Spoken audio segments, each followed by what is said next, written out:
চাই যে তোমাদেরকে আমরা মুশরিক বানায়া ছাড়বো। যতই তোমরা মাদ্রাসা বানাও, যতই তোমরা তাফসীর করো, যতই তোমরা আলেম বানাও, তোমাদের আমরা মুশরিক বানাবো, পুত পূজা করায়া ছাড়বো, এইটা ওরা বুঝাইতে চায়। আর আমাদের দেশে কিছু দালাল আছে, তারা ওইটা আবার চালায় দিতে চায়, কিন্তু ওইটা আমার বাংলার জমিনে হবে না।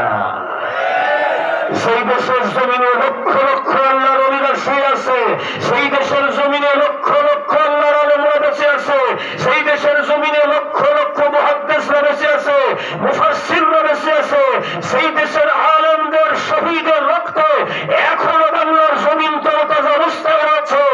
সেই দেশে শতকরা 90% মানুষ মুসলমান, দলমত নির্বিশেষে সবাই আল্লাহকে মানে, রাসূলকে মানে।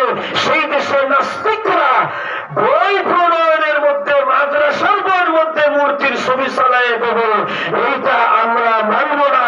বরং জাতীয় ভাবে এদেরকে অ্যারেস্ট কইরা রাষ্ট্রীয় বিচারের আওতায় আনতে হবে, নইলে আমরা মানব না, মানব না, মানব না।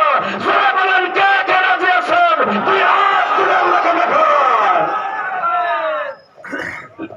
লিল্লাহি তাকবীর। আল কোরআনের